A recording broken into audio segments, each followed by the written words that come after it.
Welcome, everybody, and thank you for joining us for today's session, which is going to be on 5 ways to build a consistent referral engine for SSD cases. This is part of Chronicle's Advancing Technology and Disability Law series, where we bring in practitioners as well as partners that are helping disability firms work smarter, whether that's in hearing prep, case management, or like today, building a steadier stream of new cases. As a heads up, in case it is your first time with us, some FYIs. First and foremost, we are recording this. So in the case where you missed a different section, don't worry. We will be sharing recaps with some key takeaways with you within the next few days. And then this will be roughly a 45-minute session in which we'll have some Q&A as well. If you have any questions along the way, all we ask is that you throw 2 hashtags in the front of that question, so it's easier to spot. And from there, we will tackle the questions one by one in the Q&A section. Also, if you stay until the end, we have a nice 2-page document that's going to be kind of like a worksheet that you can take away from the 6-month referral plan that Rachel is going to teach you all today. So be sure to stick until the end for how to get that respective freebie. Just to cover what we're going to learn today, we're going to cover a lot of content today, but the first thing is we're going to talk about where SSD referrals actually originate from and why most firms misread their own pipeline, how to engage past clients as a referral source that most attorneys leave untouched, how to build authority with social workers, case managers, as well as healthcare providers, as well as a framework for staying visible online constantly without having a dedicated marketing team. And most importantly, as mentioned, that 6-month plan that you can put into place to start implementing these strategies at your own firm going forward. A quick introduction from me. I'm Will. I lead growth and partnerships at Chronicle. I'll be moderating today in the Q&A, and essentially we just try to find the best practitioners when it comes to different subject areas for disability firms and building events and community. And then I'm really excited to bring Rachel to our stage. Rachel Carlson is the principal at PR Legal Marketing, where she runs Referral. It's a turnkey referral and newsletter service that's built specifically for disability firms. And she works with disability attorneys across the country on exactly this problem. Rachel, thank you so much for being here. Why don't you take it away? Okay, thank you so much, Will. Thank you, everyone, for joining us today. I'm super excited to be presenting this. I've been doing this for many, many years, helping disability attorneys around the country. And regardless of your firm size or location, one challenge comes up again and again is how do you stay visible to the people most likely to refer cases to your firm? Today, I'll share a few ideas and strategies that I've seen work well. So to start with, we know most law firms depend on referrals, but very few have a system for consistently nurturing those relationships. And one thing I've noticed after working with SSD firms is that most attorneys understand the value of referrals, but very few have a process for cultivating them. So when we ask the question, where do your cases come from? And the answer is referrals. My next question is, well, how are you cultivating those referrals? And most folks don't quite have an answer for that. They just assume that they happen and they just let them roll in, but they don't really have a system for developing them. The most obvious reason is that you're running a law firm. You're managing cases, you're meeting with clients, you're preparing for hearings. Not to mention you're running a small business, you're managing staff, you're working on cash flow, taxes, and the list goes on. It's a lot on your plate. And cultivating referral sources, that takes time as well. So you're following up, you're staying visible, you're maintaining those relationships, and that also takes time. And the challenge is that attorneys, it's not that attorneys don't value those referrals, it's just that it takes time and it becomes not a priority on the day-to-day management of a law firm. So that's where the core problem begins.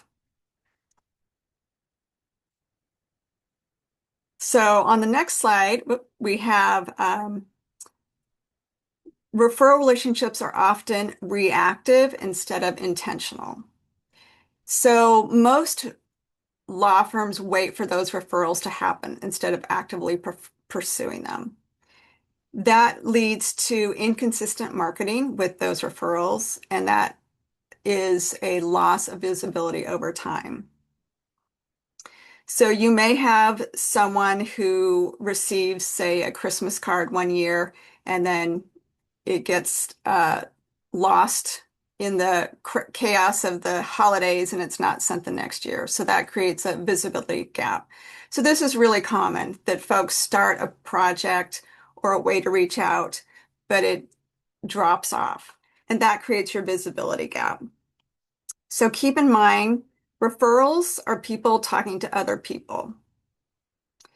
So if that's the case, if referrals aren't starting with Google searches, where are they actually coming from?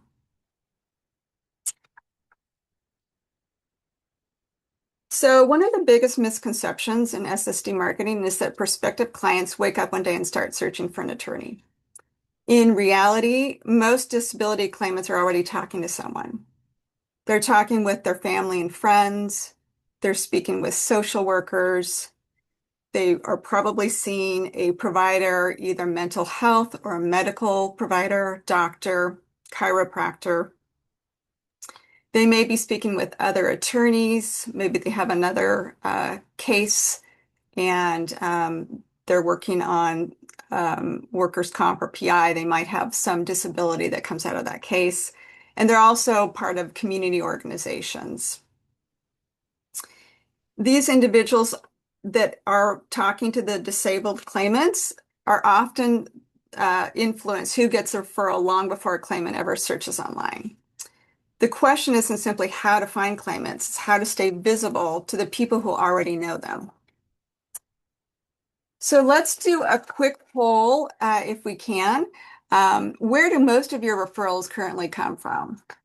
So you could put in A, past clients, B, social workers, C, medical case managers, D, mental health case managers, E, other attorneys, or F, not sure. Let's just see if we have a clear winner here or a lot of not sures. Awesome. So right now I see Cassie sharing its past clients, social workers, as well as other attorneys. We've got Jolene sharing that hers are mental health case managers and other attorneys. Mhm. Show all these answers. Jolene is coming in as well, mental health case Yeah. managers, as well as other attorneys. We've got a couple other folks coming in as well there. What are some of the patterns you're seeing there, Rachel? Yeah, I'm seeing past clients. David Christensen, I appreciate your honesty. I think that it's really a hard thing for attorneys to track, but I'm seeing quite a variety, and it's good to see past clients there, kind of leading the pack, and then also social workers, and that's not sure is also a good answer because you are aware that you're receiving them, but just not sure where and how and who. I think So the that's other really good interesting thing information. is Tony and Brock also mentioning emphasis on the online SEO side of things. Yes. Yeah. So that tells me that there isn't really a plan in place or a tracking of the of referrals, past client or professionals. So regardless of the answer that everyone has for the referrals, the next principle remains the same. So point one I want to make is referral ecosystems, not demographics. Firms that grow aren't targeting the right claimants. They're embedded in the world where claimants already live. So successful firms become part of a referral ecosystem. They're connected to the professionals and organizations serving disabled individuals every day. So think about these two organizations. A nonprofit food bank is probably connected to a county's health and human services. Those folks most likely know each other. They're working together to support community members.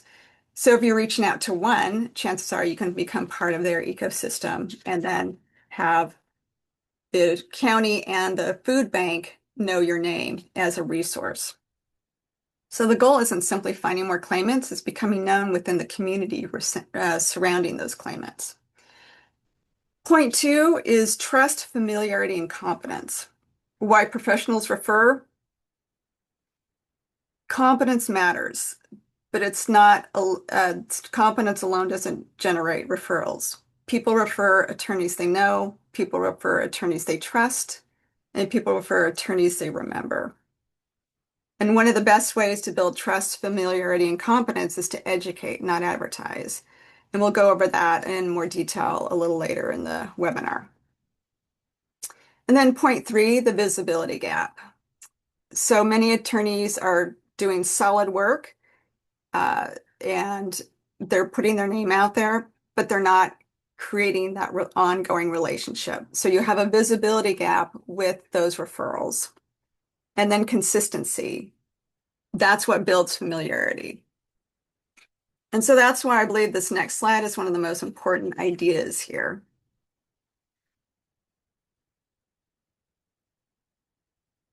Referrals don't come from being the best attorney, they come from being the most consistently visible option.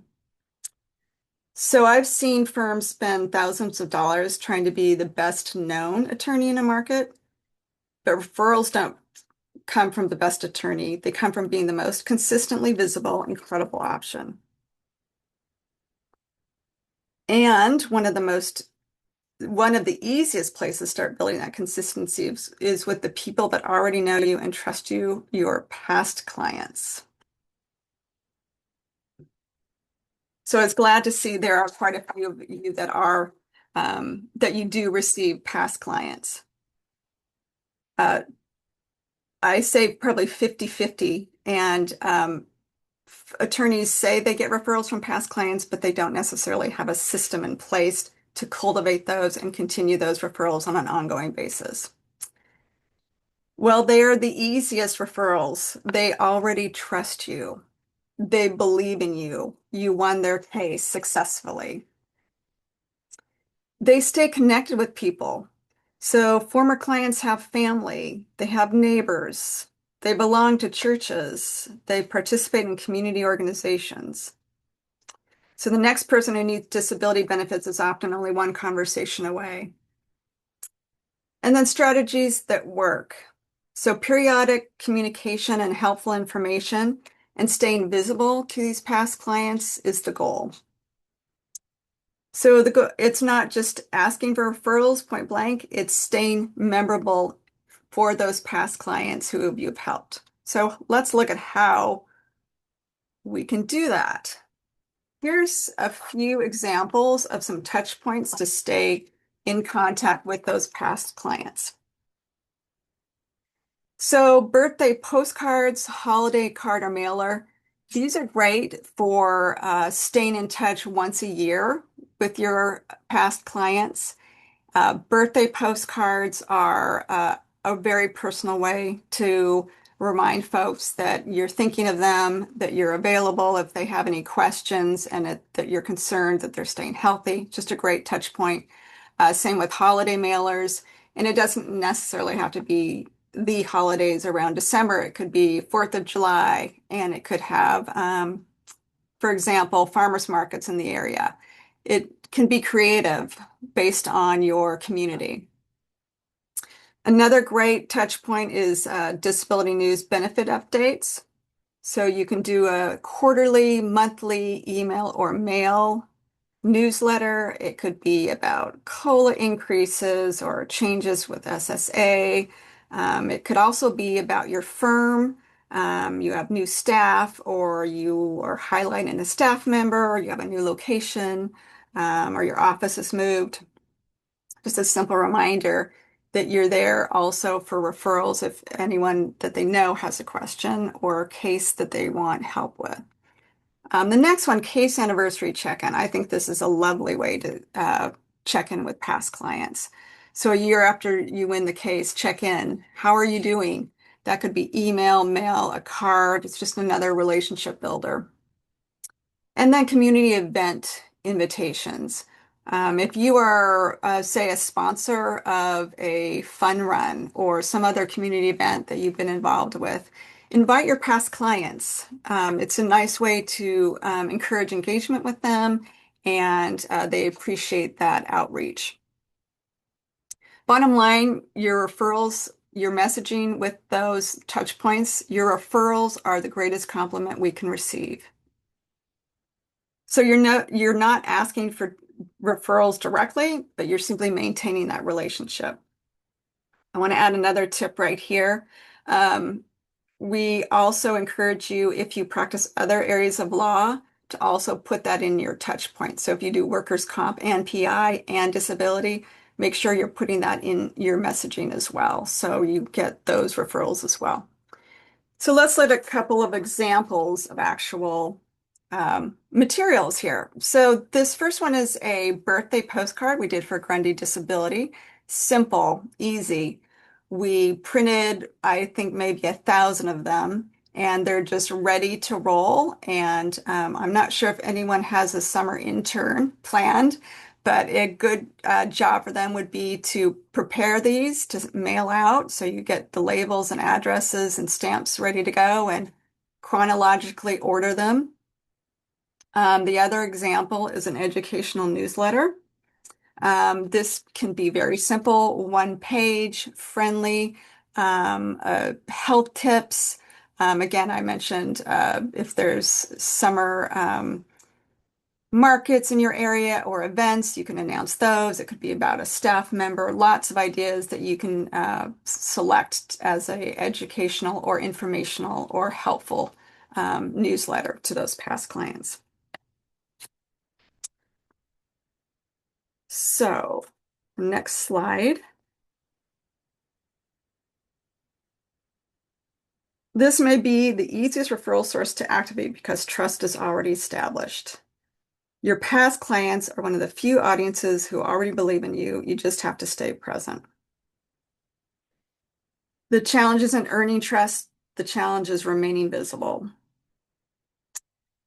So now let's talk about building trust with professionals that refer cases to you.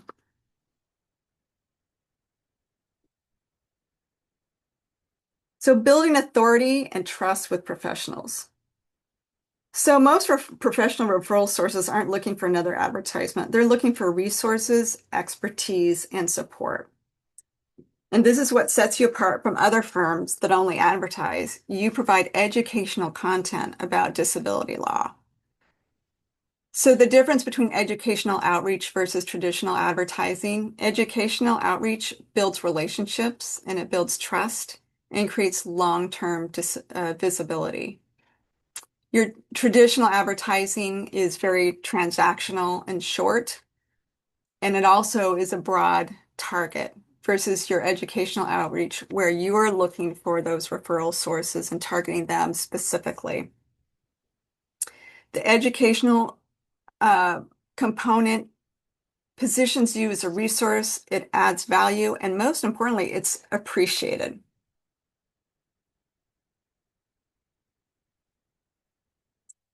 So let's look at a few groups of professionals and some ideas, some actual touch points that work well. So social workers, this group serves a wide range of possible claimants, so you can be creative with outreach. A couple of ideas, a lunch and learn presentation, educational newsletters, again, check-in emails. So you have a list of them. You might be asking them just questions. Hey, are there any cases that you need help with? You have that as an ongoing communication set up automatically. Medical providers. This group can be more specific. So for example, maybe you provide a training to a pain clinic on how to create strong medical evidence to help their patients. Those materials and office visits really build that relationship. So you can choose different groups within your community, or you can do a more broader outreach to say maybe chiropractors or other specialists. Mental health professionals. These professionals really appreciate educational insights for mental health claims, which can be challenging.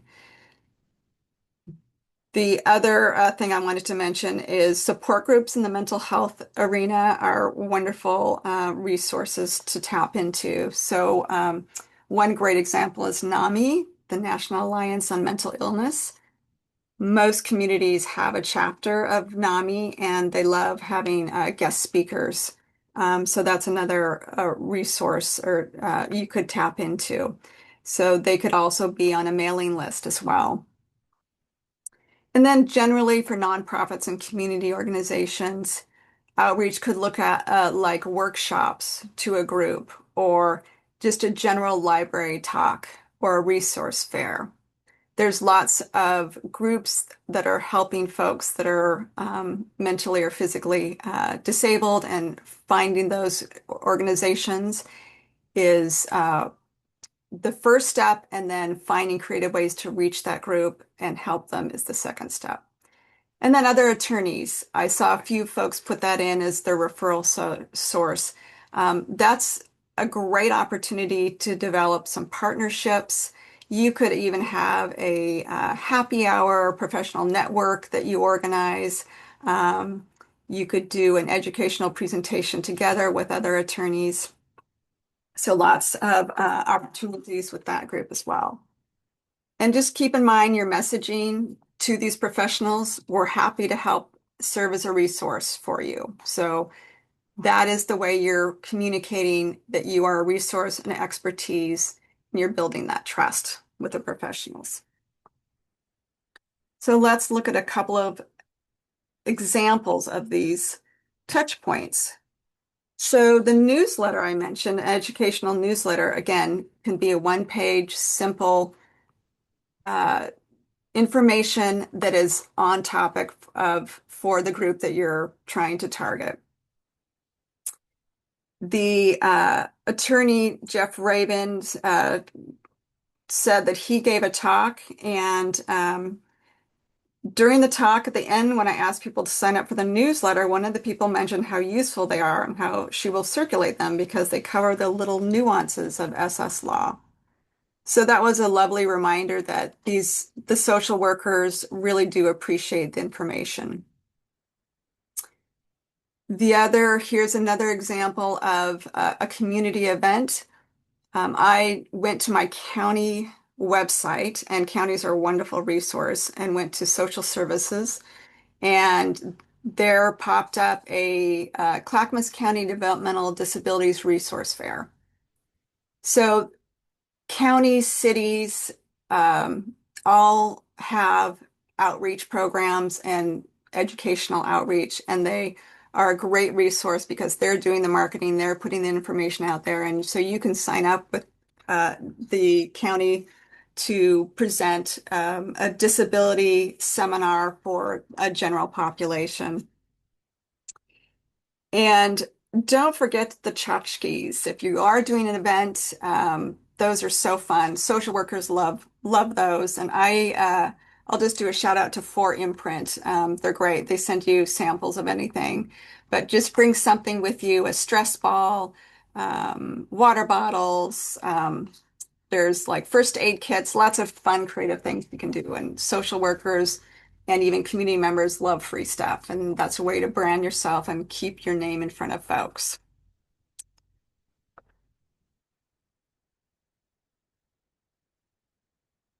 So next slide, professionals appreciate useful information. They respond to familiarity and helpful expertise. This is one of the biggest lessons I've learned. Professionals are busy. They're not looking for advertising. They're looking for resources they can trust.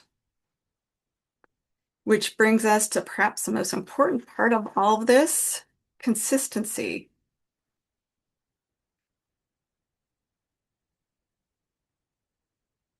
So creating ongoing visibility. The problem, most outreach stops at a single touch point. Referral relationships build through repeated exposure over time. So most marketing efforts fail because they're isolated events.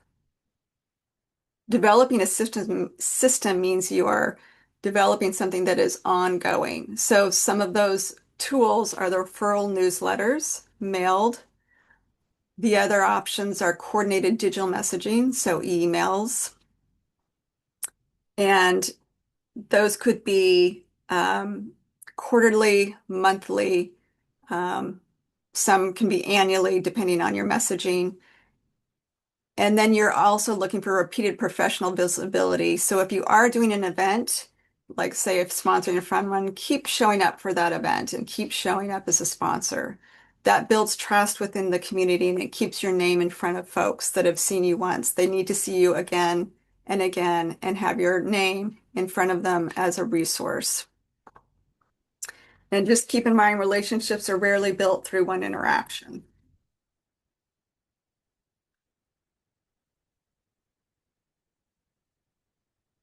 Whether it's newsletters, email, or digital, what matters is consistency and relevance. So don't be too concerned about how this is, which one you do. It's about the consistency. So let's look at a 6-month referral visibility plan here. So month one, identify and organize. Let's take past clients as an example. So let's say you're doing past clients. The first thing you want to do is figure out what past clients you want to target. Most firms, depending on your size, may look back 2 to 5 years to cultivate that past referral list. This may be obvious, but you want to make sure you're targeting people that you have won their case. You want happy referrals. And once you develop that list, you want to make sure it's a clean list. So going through and making sure addresses are up to date, emails are up to date. Again, summer interns, great opportunity to have them do some of this work here. Once you develop what referral list you're going to do, then you decide if you're going to do newsletters, emails, what sort of outreach you'd like to start with. And let's just say it's an email campaign. So month two, you want to make sure that you are ready to roll and you've launched that email and start seeing what kind of responses you receive. Then month three, you want to have another email scheduled for that group and continue that monthly communication with them. You might want to think about then adding another event, say a community outreach for your past clients. So you start planning that. And month four, you can have the event scheduled. So you're putting the word out to those past clients as well that you would like them to join for a community event. And then month five, you have your fourth email campaign with these past clients. Most importantly, you're following up with those referral contacts. So let's say Joe emails you and says, "Hey, my brother may want to talk to you." Make sure you're following up with Joe's brother, because if you're not following up, then it's just a waste of a referral. So make sure that you have a plan to follow up with those referrals. And then month six is a good time to look at your campaign. What has worked with your email campaign? How did your community event go? Could you have expanded your list more? Could you have put in more information in the emails? Have a sit down with your whoever is helping with this, and hopefully you do have help, and try to look at what is working for you. And that's also a good time to figure out if this is something that you want to expand or you want to add a different group to start uh, referring, cultivating referrals for, so such as professionals. Just keep in mind with all of this that this is relationship building and it takes time. So the referral visibility loop. Sources: know who influences disability claimants. Trust: build credibility through education. Consistency: stay visible over time. The referral visibility loop isn't really a marketing tactic, it's a growth strategy. The firms that grow consistently invest in three things: identifying referral sources, building trust through education, and maintaining visibility over time. When you do those things consistently, referrals become more predictable, relationships become stronger, and your firm becomes the obvious choice when someone needs help with a disability claim. So if there's one takeaway from today, it's this: treat referral development as a vital part of your firm's growth strategy, not something you do when you have time left over. By investing in referral relationships today, you're building a pipeline of trust and visibility that can generate cases for years to come. So thank you so much for your time. And thank you, Jeff, for that lovely comment there. We are now open for questions, and I think Will is going to do some facilitating of that. So if I can answer any questions that you have about referral sources, professional, past client, any ideas that you want me to go back over, please just put them in the chat and I would be happy to help. And just to kick us off, Rachel, the first question that I think some folks are having is for a firm that's just starting from scratch on referrals, what would be the very first thing that you would have them do? Well, I'm a fan of the past clients, to be honest. But if they are starting from scratches and they don't have a large list of past clients, then I would say to develop a professional referral list.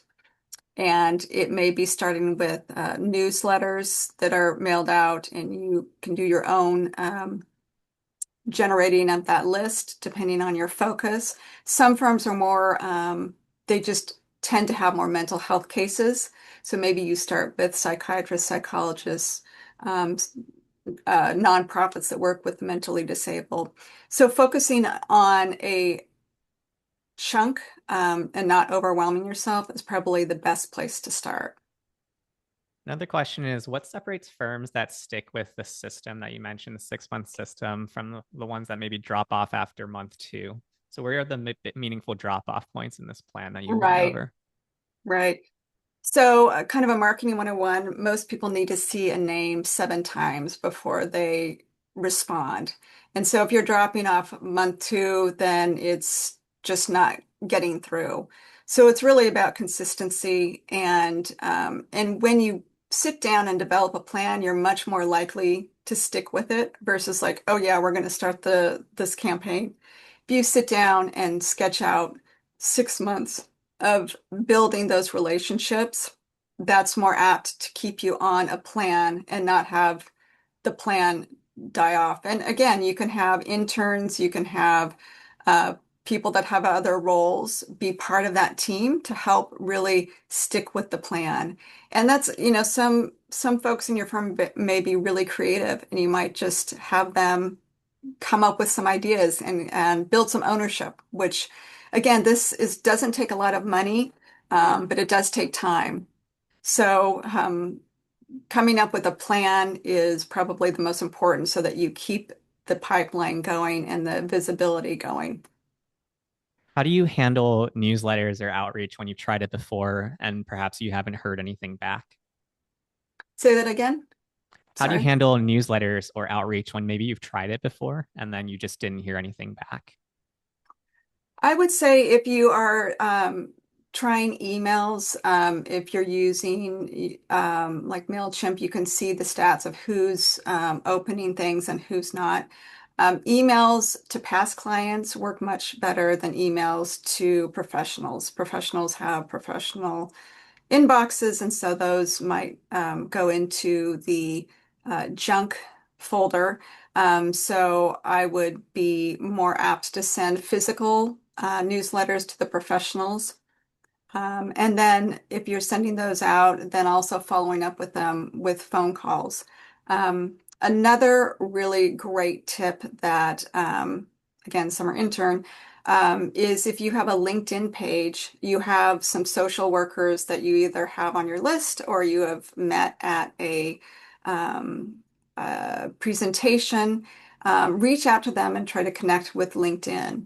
And once you are linked in with one social worker, you're also part of that referral source ecosystem. So that's just another way You're seeing your name in LinkedIn, they're getting a physical newsletter, and they're seeing that you're providing educational content. So they're very appreciative of that. One other note that I would say from my own marketing experiences is that if it's you're hearing literally nothing back, it's often a positioning of what your offer is, whether it's the titling of it and some other respective things. That's a whole nother presentation topic, Yeah. but I think that's also another good point. Jake is asking, what have you seen in terms of the differences between email versus physical mailing to build up referrals? Emails, I think that emails are again more you get more response from past clients. Physical is people don't receive much in the mail anymore.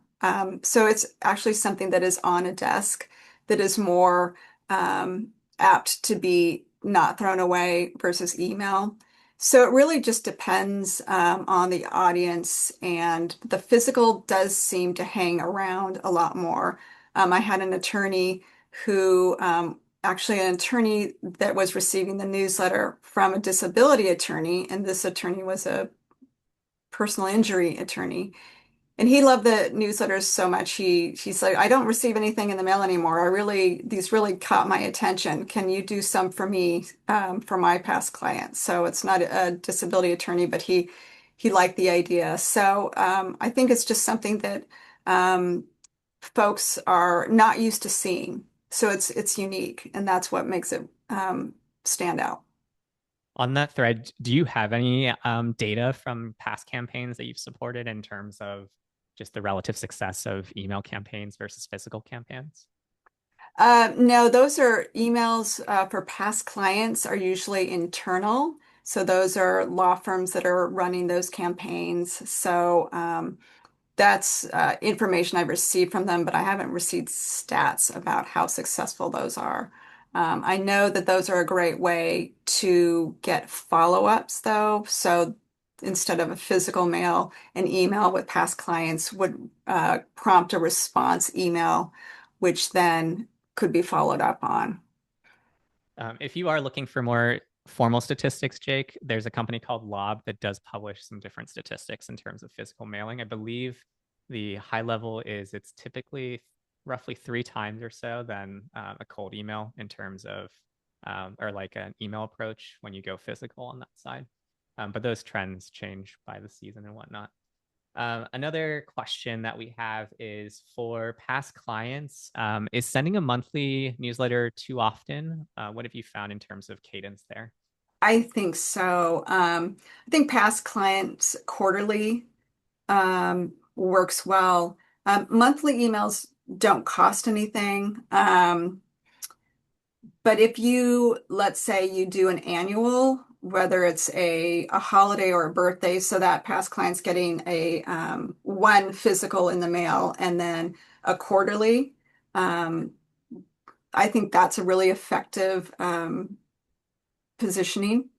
Um, I think that monthly for past clients might be, it wouldn't hurt for emails, but I think mailings definitely quarterly or annually for past clients.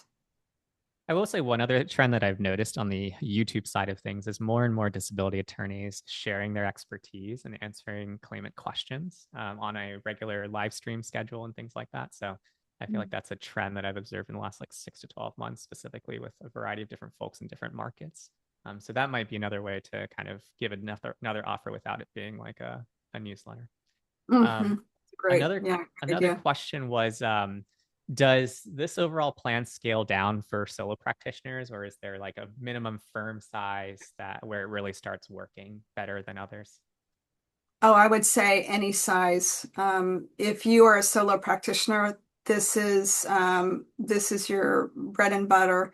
You are, if you are in a community and your name is out there within your community, um, that is a wonderful opportunity to get involved with the professionals, the social workers, nonprofits. If you're a large firm, you have maybe a larger marketing budget. You can also have a much larger presence, and you could, um, sponsor an entire diabetes fun run, for example. So it depends on your budget, what you want to do, but referrals come, you just need that one referral. And so that one referral could be a past client or professional, and you could be a single practitioner trying to cultivate those relationships or a large firm. So the size isn't as important as just the outreach and consistency and building that trust. And on that point, in terms of building that consistency, I'm curious, how does PR legal marketing fit into this framework day to day? So, Pure Legal Marketing does referral source newsletters for past clients and professionals. And we do one-page, simple educational topics. And we actually develop that professional uh, referral source list for you. We also ask for any referrals that you have also to be part of the campaign. But we do all of the work for you in developing that list, looking at your community. We only work with one attorney in one area, so it's not duplicate the same social worker receiving two newsletters. So um, once we get the list, then we develop the content for you and put it on a monthly schedule so you don't have to think about it. And we just do all the work for you. We can Awesome. also include digital campaigns as well that are also coordinated with the monthly newsletter. So that's also a way to keep your name in front of those folks that we are specifically targeting in your community. Awesome. If there are any other questions, feel free to drop them in the chat. In the meantime, a couple final announcements for folks. First of all, Rachel, thank you so much for joining us for today's workshop. This was really useful and valuable in terms of providing that framework for folks. The recording will be shared with everybody. So in case you joined us halfway, feel free to just check out the recording for the key takeaways. Just some feedback items. So if you submit a feedback form today, which the link is in the Zoom chat right now, we have a nice 2-page downloadable where you can get the 6-month plan, as well as just like it's your own worksheet as to helping answer some of these questions that Rachel went over month by month. So check that out. You'll get it after you submit the feedback form. Also, we have our second Disability Peers in Practice. This is building our virtual community of disability practitioners between those months before the next conference, where you can just talk water cooler talk with other peers. We already have one of the sessions fully filled. The other one, I believe, is at 75% capacity. So if you haven't already RSVP'd there, check it out in the chat. And we also have our events calendar where we have a number of events, including one tomorrow featuring Kill, where he is going to be covering Disability Firm Playbook, what you're missing every time that you log into the ERE, AARPS, and Arrows. And so feel free to join us there as well. If you do want to get in touch with Rachel, feel free to check out her website, prlegalmarketing.com. I also think the freebie, I included Rachel's email in case you want to directly contact her from there. Yeah, other than that, are there any final questions from folks? I don't see any. I think we are good to go. All right. Well, thanks so much, everybody, for joining Thank us you for so much, another. everyone. Yeah, thank you so much. All right. Have a great rest of your day, everybody.